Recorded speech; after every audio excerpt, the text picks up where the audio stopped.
poder reunirnos una vez más en el día del Señor. Iglesia amada, este día el Señor lo estableció para que alabemos y glorifiquemos su nombre. Este día es para gloria del Señor. Es a Él a quien alabamos, es a Él a quien exaltamos. Amén. Vamos entonces a estudiar con la dirección del Santo Espíritu de Dios, la carta a Pedro que venimos estudiando. Y hoy, por favor, acompáñeme a Primera de Pedro, capítulo 1, versículo 13 al 16. Es importante que usted se habitúe a tener su Biblia, a leerla, porque cuando la leemos, ella es poderosa, ella es viva y es eficaz para traspasar nuestro corazón. Y segundo, para cuidarse de que lo que se esté enseñando desde el púlpito sí corresponda a la Biblia que usted tiene en su mano. Cuando conocemos la Biblia, podremos evitar que aquellos que enseñan la Biblia nos engañen o nos manipulen. Y es bueno que nuestros niños y nuestros jóvenes desde ya aprendan ese valioso detalle, que lo único digno de ser creído y obedecido totalmente es la palabra de Dios. Ella es confiable, ella es poderosa y ella es eficaz. Vamos a leer entonces Primera de Pedro capítulo 1 versículo 13 al 16. Yo lo voy a leer en voz audible y usted acompáñeme en su Biblia mientras yo leo para ustedes. Por tanto, ceñid los lomos de vuestro entendimiento, sed sobrios por completo en la gracia que se os traerá cuando Jesucristo sea manifestado. Como hijos obedientes, no os conforméis a los deseos que antes teníais estando en vuestra ignorancia, sino como aquel que os llamó es santo, sed también vosotros santos en toda vuestra manera de vivir. Porque escrito está, sed santos porque yo soy santo. Señor, gracias por tu palabra. Gracias por esta porción de la Escritura con la cual hoy seremos edificados, animados, consolados, pero también exhortados y confrontados.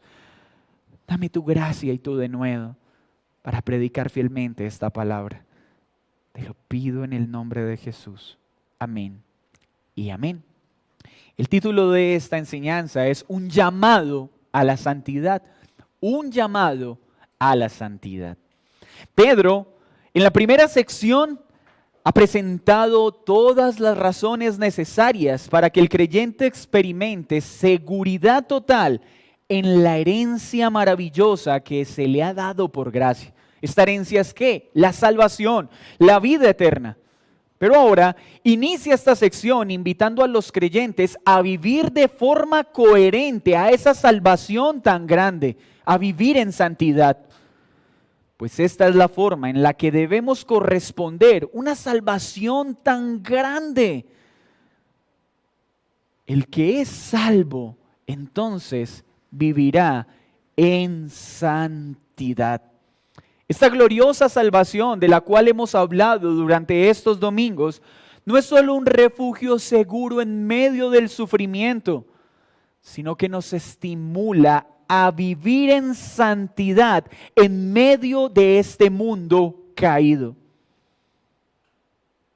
El sufrimiento nunca podrá tomarse como una excusa para justificar el pecado. Aún en los momentos de más intenso sufrimiento, el creyente es llamado a permanecer en santidad y la razón es clara. La salvación que hemos recibido no solo nos libra de la condenación eterna, sino que nos dota con todo lo que necesitamos para permanecer en santidad, firmes hasta el final. Secciones como esta marcan una clara diferencia entre el cristianismo bíblico y el legalismo. El legalismo usará esta porción para imponer a los hombres estándares de conducta santos a través del temor y la imposición.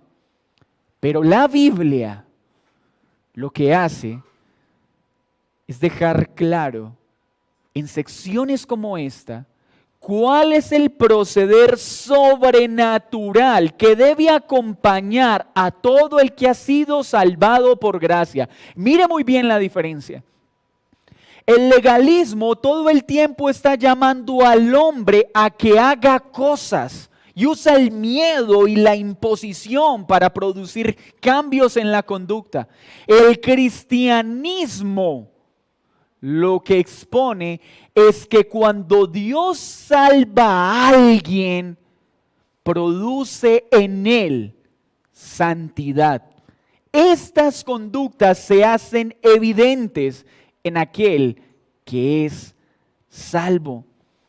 Pedro no está colocando un estándar moral para atemorizar a su audiencia. Está mostrando la vida de piedad que debe vivir aún el cristiano en medio del sufrimiento. Pues esta gracia no solo salva, sino que faculta para lograrlo. Así que para el creyente, la salvación no es una carga, es un anhelo real. Es algo en lo que trabaja cada día con la asistencia y la dirección del Espíritu Santo. La santidad solo es algo gravoso y algo molesto para aquel que no ha nacido de nuevo. La santidad es una molestia para la naturaleza pecaminosa. Pero la santidad es algo que anhela todo aquel que ha creído, el que cree, anhela ser santo, desea ser santo. Pues es algo que el Señor mismo pone en el corazón. Y esta introducción entonces ya empieza a poner varias preguntas en nosotros. ¿Cuál es mi situación respecto a la santidad? Ya vimos que los momentos de sufrimiento son inevitables y además son necesarios. Pero que cuando viene el sufrimiento, Pedro ahora nos empieza a enseñar que aún la respuesta del creyente sigue siendo una vida de santidad. El sufrimiento jamás podrá ser una excusa para legitimizar el pecado. Ni el miedo, ni el dolor, nada. Porque el creyente debe amar la santidad. Mas el que no es creyente no anhela ser santo. Está tranquilo como está. Se siente bien como es. Pero el que ha creído quiere ser cada día más como Cristo Jesús. Y esto también va a servir para clarificar la situación de muchas personas. Hay gente que lleva muchos años asistiendo a una iglesia, tratando de ser bueno, tratando de comportarse como cristiano y no ha podido. Sigue esclavo del pecado, amando el pecado, haciendo lo que Dios prohíbe. Pues déjame decirte algo, que eso está pasando muy seguramente porque estás tratando de vivir como algo que no eres. Es imposible ser santo si no se ha nacido de nuevo. Y hoy espero poderlo soportar en medio de lo que vamos a ver. La estructura de la enseñanza de hoy en este llamado a ser santos es sencilla. En el versículo 13 veremos las consecuencias prácticas que deben verse reflejadas en aquellos que han recibido esta gran herencia. Esas consecuencias prácticas que acompañan al que es salvo. En el versículo 14, como Pedro nos llama a que la vieja vida sea algo del pasado. Sí, mis hermanos, la vieja manera de vivir debe ser eso, algo que hace parte de nuestro pasado y no de nuestro presente. Y en el versículo 15 y 16 veremos a Dios como el referente y la causa de una vida santa. Veamos entonces el primer punto y lea conmigo el versículo 13. Por tanto, ceñid los lomos de vuestro entendimiento. Sed sobrios y esperad por completo en la gracia que se os traerá cuando Jesucristo sea manifestado.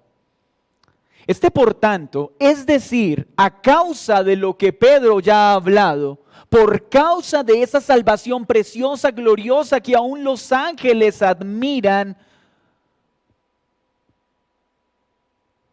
sean santos. Vivan como hijos de Dios. Y por tanto es muy importante porque hace una transición entre lo que el creyente es y ha recibido y lo que ahora se espera que haga. Es algo que Pablo también utiliza en la carta a los Efesios. Recuerden que los 3 primeros capítulos de la carta a los Efesios, Pablo se ocupa de una cosa. Iglesia, estos somos en Cristo, en Él somos escogidos, en Él somos santificados, en Él somos justificados, en Él somos adoptados. Ahora vivan de manera santa. En el capítulo 4 en adelante, Pedro utiliza esa misma línea de exposición. Ya nos ha mostrado esa hermosa salvación que recibimos por gracia. Ahora dice, pues hermanos, vivan conforme a esta salvación que tienen. Compórtense como hijos de Dios aún en el sufrimiento, pues es en el sufrimiento donde más se requiere se haga evidente que nuestro carácter es diferente al del mundo. Es en el momento del sufrimiento donde el creyente debe dejar expuesta su santidad. Pero esto en esfuerzos humanos es imposible. Pedro también entonces, de manera implícita, está dejando algo claro. Lo que él va a empezar a ordenar en estas líneas, escúcheme bien, solo es posible para aquellos que son salvos por la gracia de Dios. Lo que Pedro va a empezar a ordenar a la iglesia a partir del versículo 13, solo es posible para aquellos que gozan de la salvación por gracia. Pretender vivir conforme a todo lo que Pedro solicitará desde ahora es algo imposible para alguien que no ha nacido de nuevo, para alguien que no es salvo, para alguien que no ha sido adoptado como hijo de Dios. Y espero que durante toda esta enseñanza nos estemos haciendo esta pregunta: ¿soy salvo? ¿Soy santo?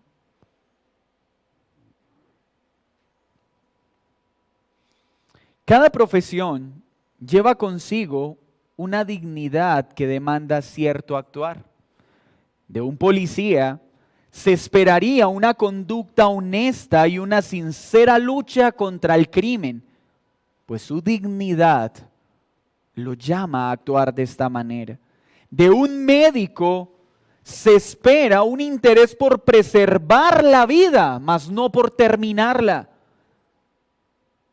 De un cristiano se espera santidad, pues es el mandato que Dios le entrega a todo aquel que es salvo. Corresponde a nuestra dignidad. Cada profesión demanda ciertas conductas, ciertas maneras de vestir, ciertos lugares que se pueden frecuentar. Hay cargos, por ejemplo, en ciertos bancos que obligan a aquel que es nombrado gerente o subgerente a tomar ciertos cambios en su práctica de vida, a utilizar cierta ropa, a usar cierta marca de carros. En el cristiano hay una vida que se espera, una vida de santidad. Pues es lo que corresponde a su dignidad. Un cerdito no puede hacer las cosas de un león. Pues un hombre que no ha sido salvo, que no ha nacido de nuevo, no puede hacer las cosas de un cristiano de manera eficaz y sostenida. No puede. Así que si tú llevas mucho tiempo tratando de vivir como cristiano y no has podido, tratando de ser santo, antes de querer ser santo, necesitas ser salvo. Y tu primera oración es: Señor, sálvame entonces para poder ser santo. Tú lo primero que necesitas es la salvación. Si no se es salvo, se seguirá amando el mal que deberíamos odiar. Y en estas implicaciones prácticas, lo primero que dice Pedro entonces es: ceñir los lomos de vuestro entendimiento.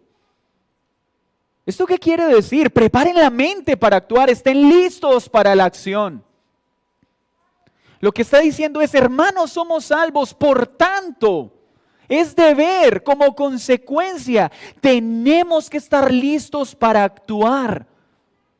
Esta imagen se hace clara cuando pensamos en una persona del siglo I, recuerden, sus trajes eran largos, y que tomaban sus vestiduras y las recogían para poder andar con velocidad sin que nada les estorbara.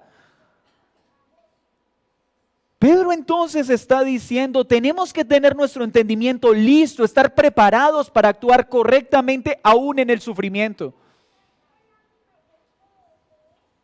El creyente no solo debe obedecer cuando está bien, es necesario que el creyente también obedezca cuando todo sale aún contrario a lo que desea.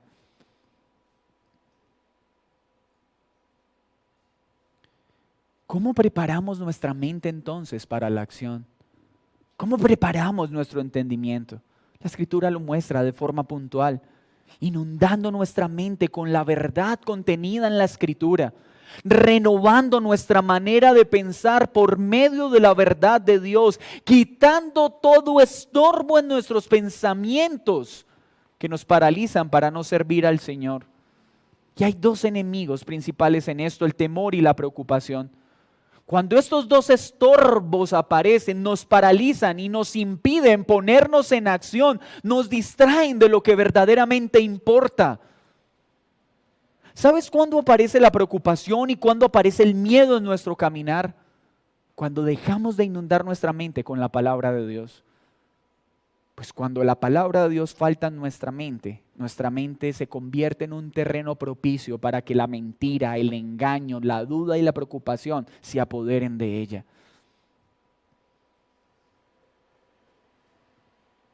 Listos para la acción. Es en el sufrimiento donde más listos tenemos que estar para mostrar lo que somos, hijos de Dios. Pero también dice, sed sobrios. Esto es una orden. Le está diciendo a la iglesia, tengan dominio propio. Ustedes que han recibido una salvación, que los ángeles admiran, llenen su mente de la verdad, estén listos para la acción y tengan dominio propio. Es decir, no se dejen llevar por los impulsos, por las sensaciones, por los sentimientos. Sobrio en su sentido literal es algo contrario a estar embriagado, a estar sin juicio, sin capacidad de razonar. Cuando lo usamos en sentido figurado, estamos hablando de que en el creyente no puede haber nada que nuble la capacidad de razonar. El ebrio no piensa, el ebrio se mueve por impulsos, pierde su capacidad de razonar. El sobrio siempre está en sus facultades, razona objetivamente. Es lo que Pedro está diciendo, el creyente debe vivir en dominio propio, no moviéndose de manera irracional, impulsiva o por meras sensaciones.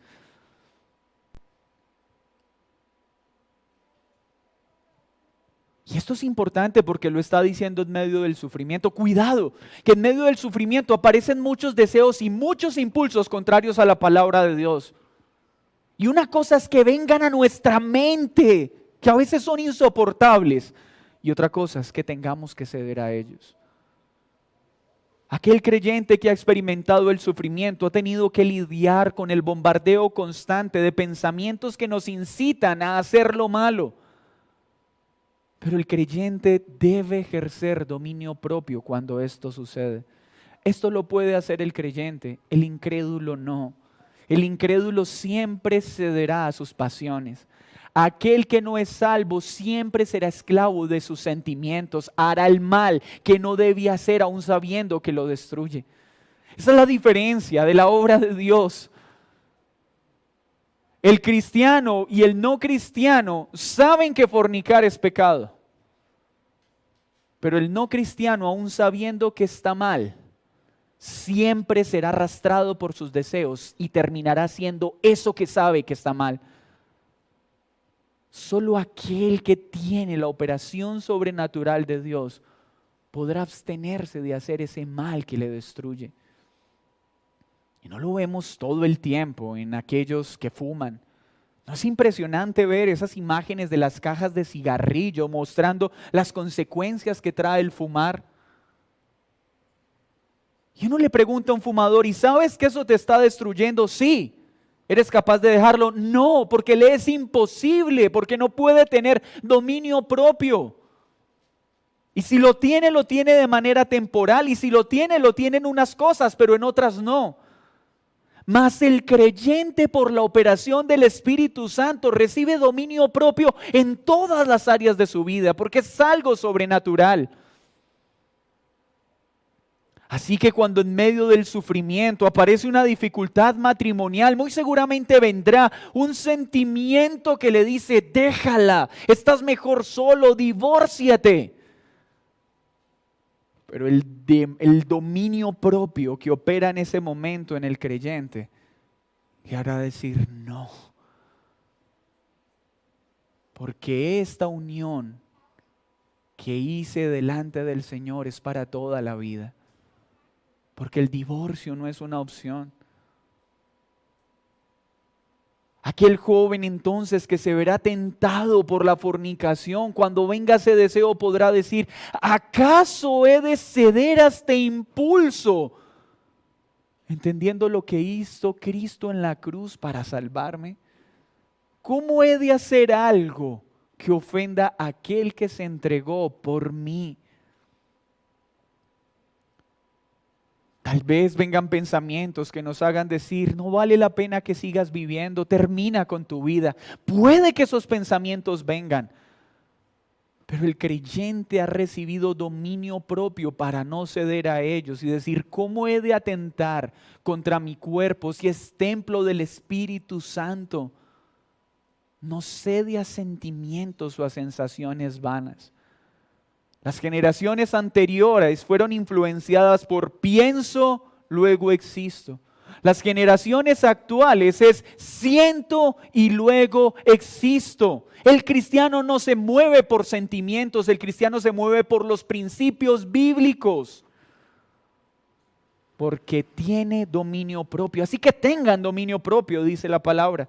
Pero también dice, esperad por completo en la gracia que se os traerá cuando Jesucristo sea manifestado.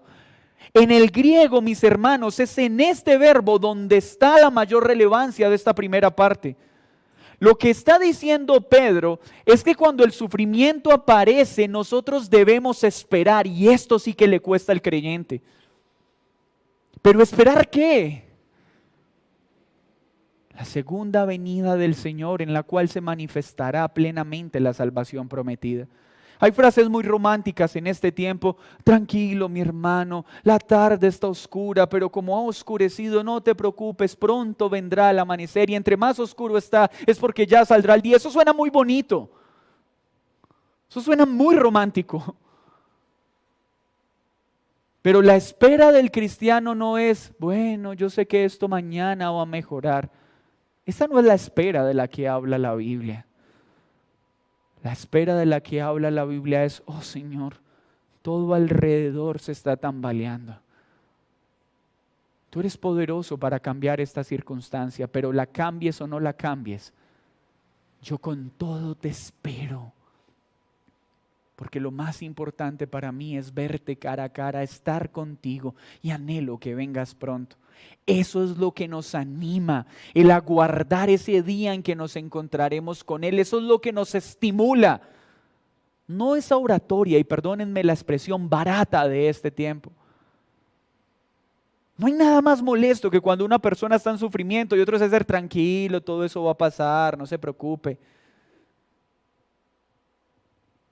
No. Eres peregrino. Esto es temporal.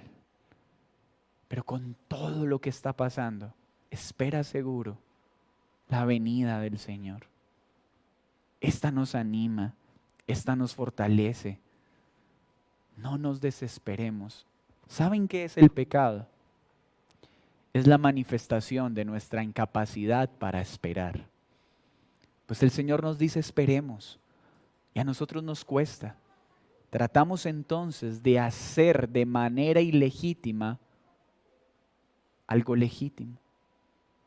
¿Cómo así? Cuando miramos la idolatría en el corazón del hombre, pensemos cuando el pueblo de Dios oraba al Señor pidiendo que los hiciera fértiles, fértiles en sus tierras y fértiles para tener hijos. Y oraban a Dios, pero cuando veían que Dios no respondía en el tiempo que querían ni en la forma que querían, iban y buscaban otros dioses. Entonces iban y corrían a Diana, a Artemisa y hacían sus rituales y sus sacrificios para poder tener hijos y prosperar sus tierras. ¿Por qué lo hacían? Bueno, Dios, tú no me respondes cuando yo quiero, no quiero esperar, no puedo esperar, yo quiero un hijo ya, yo quiero que mi tierra prospere ya. Entonces iban y buscaban a otro ídolo. Dejaban de adorar al Dios verdadero y buscaban un ídolo, luego otro ídolo, luego otro ídolo, para que Él les diera lo que Dios no quiso dar cuando se les solicitó. Ese es el pecado. Cuando no esperamos lo que el Señor nos pide y nos promete y tratamos de obtenerlo de una manera ilegítima. Cuando un joven cae en fornicación, cuando decide dejar de esperar hasta su matrimonio para gozarse el diseño de Dios, y entonces se une ilegítimamente con otra persona para vivir algo legítimo en el tiempo equivocado, de la manera equivocada y para hacerse daño. Y así mismo pasa en todo. En lugar de esperar en Dios, queremos forzar las cosas y hacer a nuestra manera. ¿Y qué dice Pedro? Tengan dominio propio y esperen en el Señor. Piense en la imagen de un hombre que gozó de buena opulencia, riqueza, comodidad por causa de negocios ilícitos. Conoce a Cristo. Entiende que debe dejar todos esos negocios ilícitos y se queda sin nada.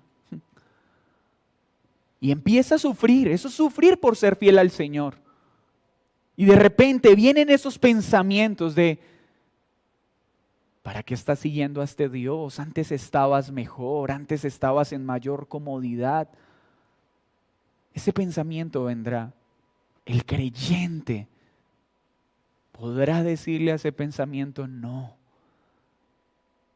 ¿Cómo he de sacrificar? ¿Cómo he de ofender a aquel que se entregó en la cruz para salvarme por tener una condición económica en este mundo temporal? Prefiero morir de hambre junto a mi precioso Señor que mancillar su nombre por tener una mejor condición económica. Pero ¿qué hará el falso creyente o el falso profesante? Bueno, Dios, tú eres un Dios de amor, este negocio, voy a hacer solo el último torcido, tú me ayudas, entonces yo estoy bien, tú estás bien. El creyente nunca querrá volver a pecar. Es que el Señor entiende, si yo no hago este chanchullo, si no le lavo la mano a este, si no le doy a este, entonces las cosas no funcionan. No, el creyente no participa de las cosas de este mundo. Porque espera en el Señor, confía en el Señor. Por eso entonces pasa el versículo 14 y dice: como hijos obedientes, nos da la identidad de hijos. Es que son hijos. Y como hijos de Dios, la obediencia es una consecuencia.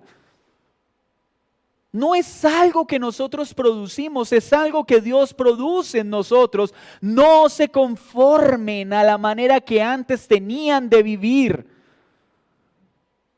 Pedro nos está llamando a una vida de obediencia por lo que somos, gracias a lo que Cristo hizo. No podemos seguir viviendo como si aún fuéramos de las tinieblas. Yo soy cristiano porque llevo 13 años asistiendo a la iglesia. No, mi amigo, estás equivocado. Si tú alquilas un garaje y te vas a vivir en ese carro porque vivas 10 años, en ese garaje porque vivas 10 años, no te vas a convertir en carro.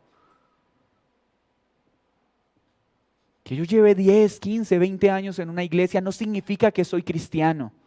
No significa que he nacido de nuevo.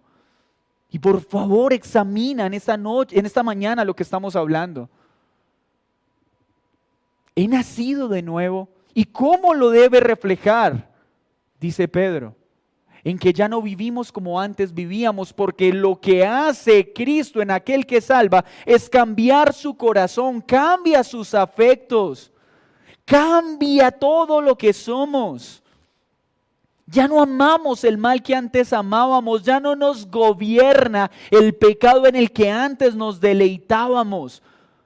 Ahora somos hijos por gracia, esa gracia que nos hace libres del pecado. Ya no somos más esclavos de las antiguas pasiones. Pero si tú aún sigues haciendo torcidos, negocios ilícitos, en fornicación, en adulterio, en mentira, en engaño, en avaricia, en arrogancia, es porque el corazón no ha sido transformado y tú no puedes transformar tu corazón. Eso solo lo puede hacer Cristo, porque es un milagro sobrenatural. Así que cuando venga el sufrimiento por ser fiel a Cristo y aparezcan esos deseos de volver a lo que antes hacía, recuerda, no hay nada bueno que encontrar en nuestras antiguas prácticas. Sigue adelante. Pero escúchame muy bien, estos deseos van a venir más de lo que quieres. El joven soltero va a ser tentado a fornicar. Los esposos van a ser tentados a adulterar. En los momentos de dificultad económica van a venir negocios ilícitos para tentarnos. Pero ahí diremos, no lo haré, Señor, no por mi fuerza, sino por tu fuerza. No por miedo, sino por amor a lo que tú hiciste para salvarme. Así que nuestro actuar presente debe ser totalmente distinto a nuestro actuar antiguo, cuando no conocíamos el Evangelio.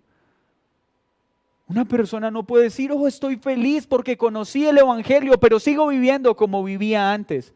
Cuando una persona conoce a Cristo, esto se hace evidente en la forma en la que ahora vive. Ya no ama pecar, ama a lo santo. Pero también Pedro nos muestra cuál es el referente de nuestra santidad, a quién debemos mirar para entender qué es ser santo y cuál es la causa de esa santidad. Versículo 15. Sino como aquel que os llamó es santo. ¿Quién es nuestro referente de santidad? Cristo Jesús. Es como Él, como quien debemos ser. Ese es nuestro referente de santidad. Vivir como Él vivió. Pero a la vez, Él también es la causa. Por eso dice, sean santos, porque yo soy santo. Mire que los versos anteriores nos invitan a no vivir más esa vieja vida. Ahora se nos dice cómo debemos vivir esta nueva vida. ¿Cómo? Siendo como Cristo en todo, no en algunas cosas. Tu meta y mi meta es ser como Cristo en todo lo que pienso, en todo lo que digo, en todo lo que hago. Y acá quiero pedirle algo a los creyentes. Nosotros no podemos estar, es que yo ya no mato, es que yo ya no robo, es que yo ya no adultero. ¿Y qué de tus reacciones? Eso también es pecado. ¿Y qué del chisme? ¿Y qué de la avaricia? ¿Y qué del orgullo? ¿Y qué del control? Eso también es pecado. Oh, ya no hago el mal que no debía hacer y hacemos el bien que debemos hacer, porque eso también es pecado, no hacer el bien. Qué bueno que ya no hagas el mal que antes hacías y el bien que tenemos que hacer. El vivir conforme a su palabra, el hacer lo que su palabra enseña. Y escucha muy bien, esto debe ser evidente aún en el sufrimiento. No, Señor, es que he dejado de evangelizar porque es que estoy muy triste. ¿Cómo? Si es en el sufrimiento donde más deberías estar hablando de aquel en el que crees. Señor, es que estoy demasiado triste para tratar con amor a mi esposa y en medio de la tristeza, entonces tengo libertad de gritarla y de maltratarla. ¿Cómo? Si es en medio del sufrimiento, en medio de las tristezas, donde el cristiano debería mostrarle al mundo que un buen esposo es un buen esposo no solo en las buenas, sino en las malas. Que mi trato amoroso y respetuoso para con mi esposa no es solo cuando la nevera está llena, también es cuando está vacía. ¿Y qué de la esposa?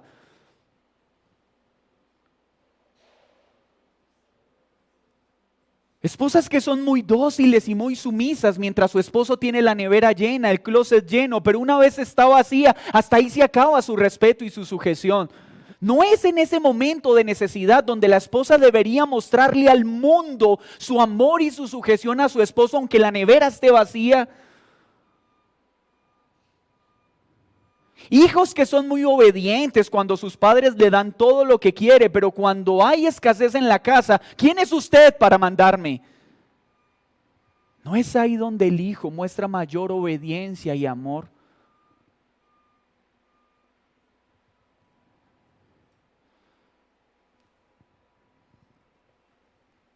Debemos vivir como Cristo.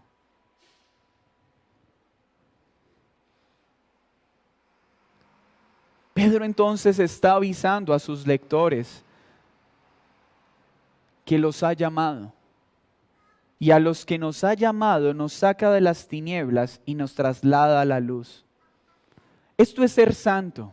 Santo no es una persona impecable, aunque eso es lo que buscamos y anhelamos. Santo en su sentido primario significa apartado, escogido, sacado del mundo. Nosotros seguimos viviendo en este mundo, pero todo el que es salvo es sacado de la manera en la que vive el mundo. Es decir, un esposo cristiano, un padre cristiano, un jefe cristiano, un empleado cristiano, vive de manera diferente a como vive el mundo. Un esposo cristiano no puede tratar a su esposa como lo hacen los esposos del mundo.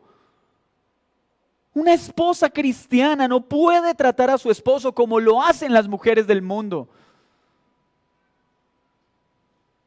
Los padres cristianos no pueden tratar a sus hijos como lo hace el mundo. Porque hemos sido escogidos para vivir de una forma diferente.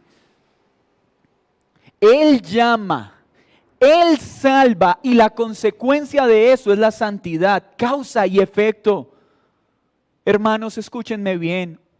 Una persona solo puede ser santa si es salva. Escúchalo, por favor. Solo una persona salva puede ser santa. Así que si tú hoy no estás experimentando ningún deseo real por ser santo, en lugar de estar diciéndole a Dios, Señor, quiero ser santo, lo primero que tienes que empezar a decir es, Señor, necesito ser salvo. Porque hasta que no seas salvo realmente, no podrás ser santo. La santidad es una consecuencia. Es algo sobrenatural que solo experimenta aquel que es salvo. Por eso hay muchos sufriendo en los contextos cristianos. Ya me cansé del cristianismo, llevo 13 años tratando de serle fiel a mi esposa, llevo 13 años tratando de ser un buen esposo, llevo 13 años tratando de ser honesto y no puedo, me voy, Dios me mintió. No, ese es tu error, que el cristianismo no es tratar de ser bueno. El cristianismo es reconocer nuestra imposibilidad para ser buenos. Es ir a Cristo y decirle, yo no puedo, tú sí puedes, pero para eso necesito primero que me salves. Si tú no estás amando ser santo, si tú no estás anhelando con todas tus fuerzas ser santo en este momento, es porque no eres salvo. Porque el salvo anhela ser santo. Porque aquel el que Él llama, Él salva y Él santifica. Hay dos pensamientos que no podemos ignorar en esta hermosa sección de sean santos porque yo soy santo. Generalmente este pasaje se utiliza para atemorizar a las personas. Mira, tienes que ser santo porque Él es santo y tu vida muestra que eres un desastre. No, este pasaje no es para traer desánimo. ¿Recuerdan que Pedro está escribiendo para animar a su audiencia? ¿Cuál es entonces la conexión correcta de este pasaje? Lo primero que está diciendo es: mis hermanos, así estén sufriendo. Cuando la gente los mire en medio del sufrimiento, tienen que ver a Cristo. Tienen que verte sonriendo, no solo cuando tu nevera está llena, sino también cuando está vacía. Tienen que verte sonriendo, no solo cuando tienes salud, sino cuando aún estás en enfermedad. No quiere decir que neguemos el dolor y el sufrimiento. Tienen que ver un trato amoroso y apacible con tu esposa, aun cuando las cosas están mal. El mundo solo sonríe cuando está bien. Los cristianos deberíamos sonreír en todo momento. No una sonrisa de modelo fingida. Yo sé que ustedes me están entendiendo lo que les quiero decir. En medio del dolor podemos experimentar gozo. Nuestra vida tiene que reflejar el carácter de Cristo. Tiene. ¿Por qué tiene? Porque al que Dios salva, le da el poder, lo dota con su Santo Espíritu para que pueda ser santo. Así que sed santos porque yo soy santo no es para atemorizar. Está trayendo ánimo al creyente a decirle: miren, ustedes no solo tienen que ser santos, sino que pueden ser santos gracias a que Dios es santo. Mis hermanos, nosotros anhelamos ser santos y podemos ser santos no por nuestra fuerza, sino porque nuestro Dios es santo y gracias a que Él es santo, tú y yo podemos como consecuencia de eso ser santos. Pues Él es la vid y nosotros los pámpanos, y al estar incrustados en Él, tenemos en Él la fuerza que nosotros no podemos producir para ser santos.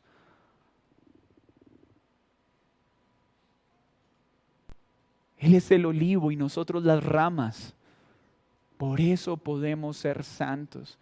Así que cuando leemos este pasaje, en lugar de traer desánimo, en lugar de generar esa sensación: oh Señor, yo no soy santo como tú. Este pasaje lo que debe traer es ánimo. Oh Señor, hoy entonces tengo la certeza de que puedo ser santo porque tú eres santo. Oh Señor, hoy veo que entonces lo que para mí es imposible, para ti es posible, y lo que antes no podía hacer, ahora lo puedo hacer porque tú me has salvado. Y esta salvación tan grande me dota con el poder para poder ser santo. Es porque Él es santo que tenemos que imitarlo, pero es porque Él es santo que también podemos lograrlo. ¿Entiende esto? Ve cuán hermosa afirmación hay en este pasaje. Claro que tenemos una gran responsabilidad, pero tenemos el poder para lograrlo. Y mis hermanos, yo sí los invito a que continuamente estemos evaluando si nuestra manera de actuar realmente refleja el carácter de Cristo. Es bueno que tengamos por hábito sentarnos con nuestra esposa. Esposa, mi carácter es santo, mi proceder es santo. Es bueno que nos acerquemos a nuestros hijos y les digamos: hijos, ¿ustedes ven en nosotros a Cristo? Porque a veces nos creemos más buenos de lo que verdaderamente somos. A veces creemos ser algo que en realidad no somos. Padres, pregúntenle a sus hijos. Hijos, pregúntenle a sus padres. Aparentar santidad hacia el mundo no es difícil. Pero con nuestra propia familia, ¿estamos reflejando a Cristo? Aún en medio del sufrimiento. Porque hemos recibido dominio propio. La palabra de Dios para preparar nuestra mente para lograrlo. La esperanza de que Cristo viene y esta salvación gloriosa será manifestada plenamente. El llamado a ser santos porque Él es santo y por Él podemos ser santos. Así que Dios llama a su pueblo a salir del mundo. Y diciembre sí que se vuelve un mes estresante. Es un mes lleno de alegría, es un mes que vale la pena utilizarlo para dar un buen testimonio de Cristo. Pero es penoso ver a muchos creyentes viviendo como el mundo, gastando, derrochando, obsesionados con gastar, afanados, absorbidos por los afanes de este mundo. ¿Es coherente que un cristiano viva igual al mundo en un tiempo como este? Nosotros no podemos vivir como el mundo.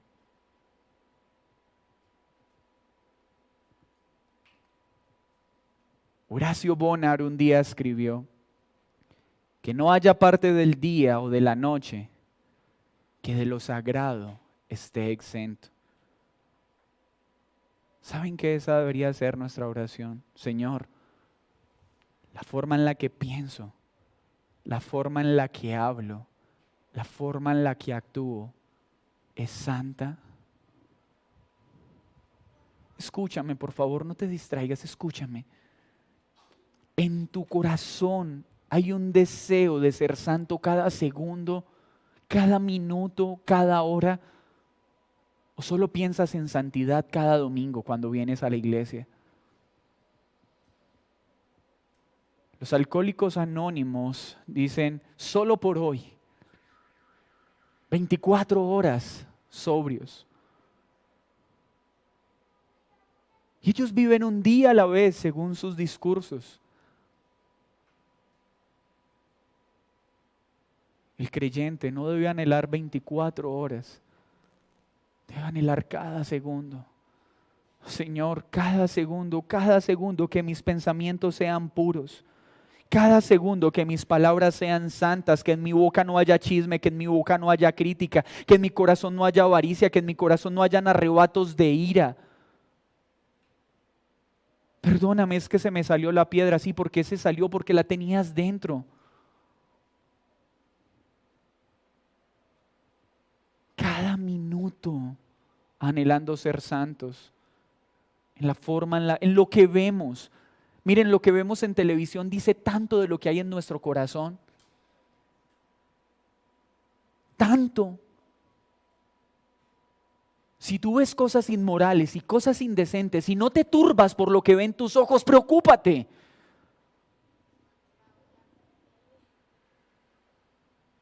El creyente cuida sus ojos, el creyente cuida sus oídos. El creyente cuida los lugares que frecuenta, las relaciones que alimenta. Querido creyente, no es posible que tú encuentres más placer compartiendo con una persona que no conoce a Dios que con tus propios hermanos en la fe. Esto no es posible. Porque hay un amor especial entre aquellos que son salvos. Porque cuando te sientas a hablar con un hermano en la fe, puedes hablar de cosas que no puedes hablar con nadie más. Termino con esto. Así que si por causa del sufrimiento estás encontrando razones para justificar un actuar pecaminoso, déjame decirte que solo hay dos posibilidades. Vuelvo y repito. Si en este momento estás actuando de manera pecaminosa y lo estás justificando por causa del sufrimiento, eso indica dos cosas. La primera, tu remanente de pecado ha logrado engañarte, te ha llevado a pecar, a rebelarte contra Dios. Si esto es así, ve y pídele perdón al Señor. Dile, Señor, perdóname. Perdóname porque he cedido a mi carne para pecar contra ti.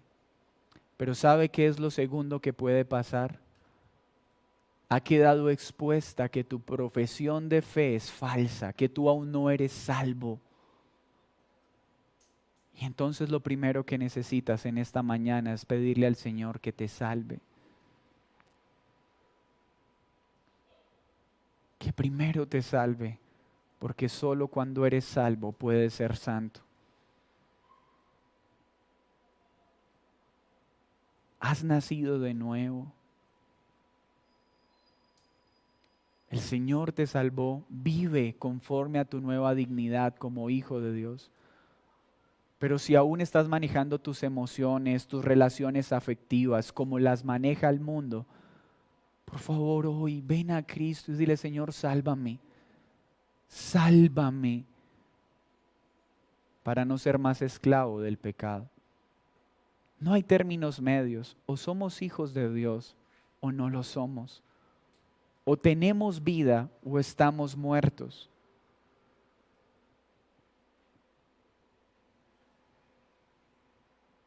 ¿Cuál es tu condición? Pues los dos tenemos que ir a Cristo. Uno para salvación y otro para santificación. Así que el cristianismo no es un llamado a que a partir de hoy seas una buena persona. Te voy a decir algo, eso es imposible. Tú que me escuchas o tú que vienes por primera vez a la iglesia, yo no te estoy diciendo hoy tienes que dejar de serle infiel a tu esposa, hoy tienes que dejar de embriagarte, hoy tienes que dejar de drogarte, hoy tienes que dejar de fornicar. No, hoy lo que te estoy diciendo es distinto. No vas a poder. No vas a poder. A menos que seas salvo por Cristo. Porque cuando Cristo cambia tu corazón, la santidad es una consecuencia que brotará de tu corazón. El cristianismo es, reconoce tu incapacidad para hacer lo que debes ser, pero ven a Cristo en fe y arrepentimiento, que Él hará posible en ti lo que para nosotros es imposible. Chicos, no se dejen engañar. La fornicación se presenta como algo agradable. Espera hasta el matrimonio.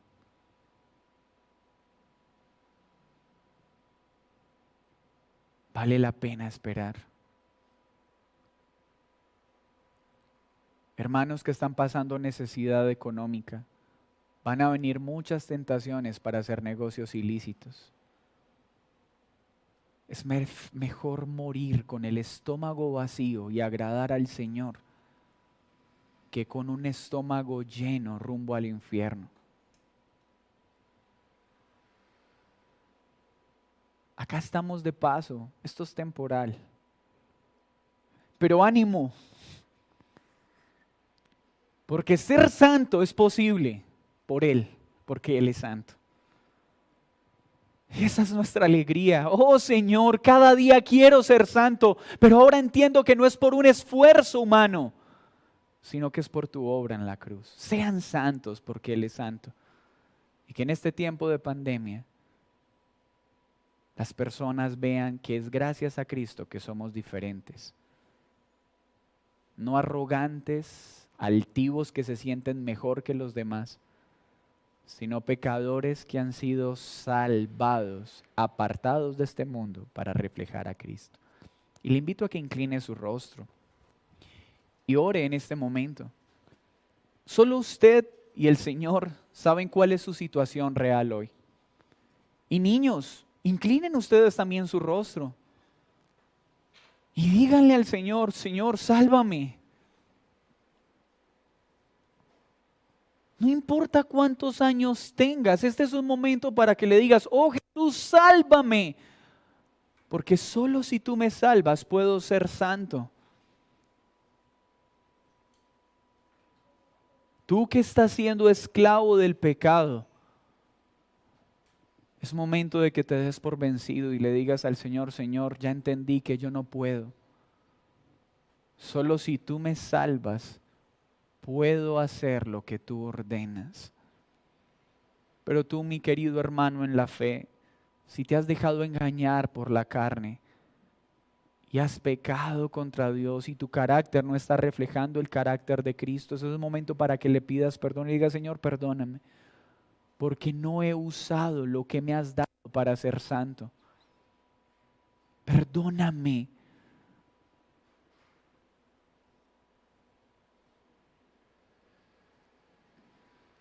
Señor, gracias. Gracias por esta palabra de ánimo que hoy Pedro nos da. Gracias porque tu iglesia puede ser santa en medio del sufrimiento. Gracias a lo que Cristo hizo en la cruz.